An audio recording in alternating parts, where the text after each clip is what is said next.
Welcome back to Sunny and Mokshi vlogs. ఈ మసాలాను వేసి రొయ్యల కూరని చేసి చూడండి. ఇడ్లీ, దోశ, అన్నం ఇలా వేటిలోకైనా సరే కాంబినేషన్గా చాలా అంటే చాలా బాగుంటుంది.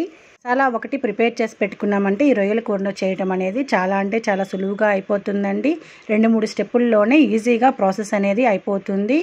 ఆలస్యం చేయకుండా ఈ రొయ్యల కూరని ఎలా ప్రిపేర్ చేయాలో చూసేద్దాం, వచ్చేయండి. ముందుగా మసాలాని ఎలా ప్రిపేర్ చేయాలో చూడండి. చిన్న కొబ్బరి మొక్క అనేది తీసుకొని ఇలా చిన్న చిన్న పీసెస్గా కట్ చేసుకునేసేయండి. అలాగే ఒక ఎర్రగడ్డని కూడా చిన్న పీసెస్గా కట్ చేసుకొని వేసుకోండి. పచ్చిమిరపకాయ, ఒక 2-3 లవంగాలు, 1 ఇంచ్ పట్టా ముక్కను కూడా వేసుకునేసేయండి. అలాగే కొంచెం కొత్తిమీరని కూడా చిన్న చిన్న పీసెస్గా కట్ చేసి పెట్టుకోండి.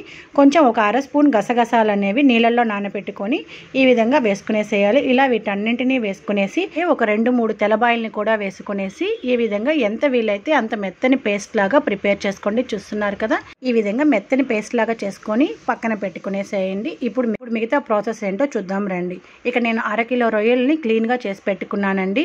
చూస్తున్నారు కదా, ఈ విధంగా రొయ్యల్ని ఎలా క్లీన్ చేయాలి, అలాగే వాటిలో ఉండే నరాన్ని ఎలా తీయాలి నా ఛానల్లో ఆల్రెడీ షార్ట్ రూపంలో ఉందండి. ఒకసారి తెలియకపోతే మాత్రం చెక్ చేసేసేయండి. ఇప్పుడు ఎర్రగడ్డ, టమాటాని కూడా కట్ చేసి పెట్టుకున్నాము. ఒక పెద్ద ఎర్రగడ్డ తీసుకున్నాను. అలాగే 2 టమాటాలను తీసుకొని ఈ విధంగా చిన్న చిన్న పీసెస్గా కట్ చేసి పెట్టుకున్నాను. వీటన్నింటిని పక్కన పెట్టేసి ఇప్పుడు ప్రాసెస్ అనేది చూద్దాం రండి. స్టవ్ ఆన్ చేసుకొని కడాయి అనేది పెట్టుకునేసేయండి. కడాయి వేడెక్కిన తర్వాత ఒక 2 స్పూన్ ఆయిల్ అనేది వేసుకునేసేయండి. ఇలా 2 స్పూన్ ఆయిల్ వేసిన తర్వాత ఆయిల్ అనేది బాగా వేడెక్కనివ్వండి. ఆయిల్ అనేది వేడెక్కిన తర్వాత మనం ముందుగా కట్ చేసి పెట్టుకున్న ఎర్రగడ్డ ముక్కల్ని ఆయిల్లో వేసుకునేసేయాలి. చూస్తున్నారు కదా, ఈ విధంగా ఆయిల్లో వేసుకునేసిన తర్వాత ఒక 2 రెమ్మల కరివేపాకును కూడా వేసుకొని బాగా వేయించుకోవాలి. ఛానల్లో రొయ్యల్ని ఎలా స్టోర్ చేసి పెట్టుకోవాలి, అలాగే రొయ్యల్ని ఎలా క్లీన్ చేయాలి, వీటికి సంబంధించిన షార్ట్ అనేది నా ఛానల్లో ఉందండి. తెలియకపోతే మాత్రం ఒకసారి వెళ్ళి చెక్ చేసేసేయండి. ఎవరికైనా ఉపయోగపడుతుంది అనుకుంటే వాళ్ళకి షేర్ చేయండి. ఇలాంటి మరెన్నో మంచి మంచి వీడియోస్ కోసం నా ఛానల్ని లైక్ చేయండి, షేర్ చేయండి, సబ్స్క్రైబ్ చేసుకోండి, పక్కనే ఉన్న బెల్ ఐకాన్ నొక్కండి. ఈ వీడియో కనుక మీకు నచ్చినట్లయితే ఒక చిన్న లైక్ ఇవ్వడం మాత్రం మర్చిపోవద్దండి. నా ఛానల్ని ఎవరైతే ఫస్ట్ టైం చూస్తున్నారో సబ్స్క్రైబ్ చేసుకొని చూడడం మర్చిపోవద్దండి. సబ్స్క్రైబ్ చేసుకొని చూడడం వల్ల నేను చేసే ప్రతి ఒక్క వీడియో కూడా మీ దాకా వచ్చేస్తుంది. అలాగే పక్కనే ఉన్న బెల్ ఐకాన్ని కూడా నొక్కడం మర్చిపోవద్దండి. చూస్తున్నారు కదా, ఈ విధంగా ఎర్రగడ్డ అనేది కొంచెంసేపు అలా వేయించుకున్న తర్వాత అల్లం వెల్లుల్లి పేస్ట్ని కూడా వేసుకొని అల్లం వెల్లుల్లి పేస్ట్ అనేది పచ్చివాసన పోయేంత వరకు బాగా వేయించేసుకోండి. ఈ విధంగా చూపిస్తున్నాను కదా, ఈ విధంగా అలా వేయించుకోండి. ఇప్పుడు ఈ స్టేజ్లో మనం ముందుగా కట్ చేసి పెట్టుకున్న టమాటా ముక్కల్ని కూడా బాగా వేసుకొని వేయించుకునేసేయండి. టమాటా ముక్క అనేది వేగేందుకు మనం కల్లుప్పుని కానీ సాల్ట్ని కానీ వేయటం వల్ల టమాటాలు అనేవి తొందరగా వేగిపోతాయండి. ఇక్కడ నేను కల్లుప్పు వేసుకుంటున్నాను. అలాగే తగినంత పసుపును కూడా వేసుకునేసి ఈ విధంగా బాగా మిక్స్ అయ్యేంత వరకు మిక్స్ చేసుకునేసి మూత పెట్టేసి ఒక 2-3 నిమిషాలు అనేది బాగా వేయించుకునేసేయండి. ఈ రొయ్యల కూరని చేయటం చాలా అంటే చాలా ఈజీ. మసాలాని ప్రిపేర్ చేసుకోవడమేనండి పని. మిగతా ప్రాసెస్ అంతా చాలా సింపుల్గా అయిపోతుంది. టేస్ట్ కూడా చాలా అంటే చాలా బాగుంటుంది. ఈ కర్రీని ఇడ్లీ, దోశ, అన్నం ఇలా వేటిలోకైనా కాంబినేషన్ అనేది చాలా అంటే చాలా బాగుంటుంది.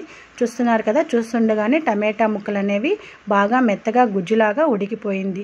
ఈ స్టేజ్లో మనం ముందుగా ప్రిపేర్ చేసి పెట్టుకున్న ఈ మసాలాని కూడా వేసుకునేసి మసాలా అంతా పచ్చివాసన పోయేంత వరకు బాగా వేయించుకోండి.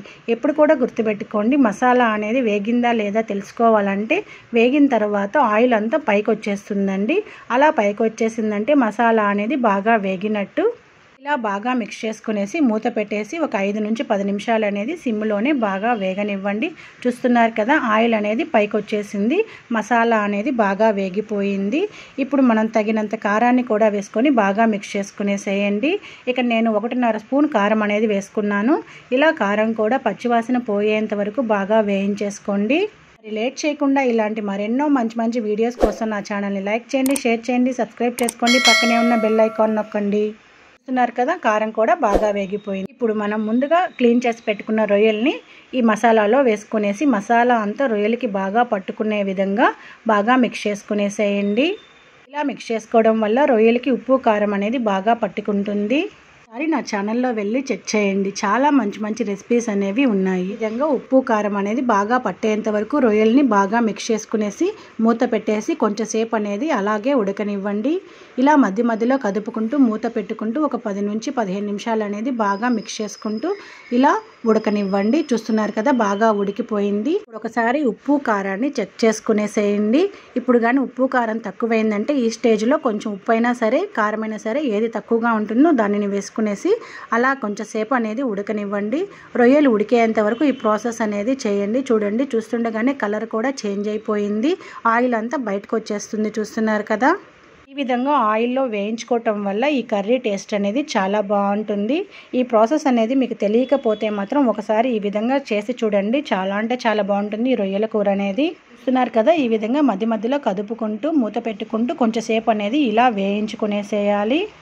ఇలా బాగా వేయించుకున్న తర్వాత తగినంత నీళ్ళను పోసేసి కొంచెంసేపు రొయ్యలు అనేది బాగా వేగనివ్వాలండి. మనకి ఎంత నీళ్లు కావాలో అంత నీళ్ళు అనేది పోసుకునేసేయండి.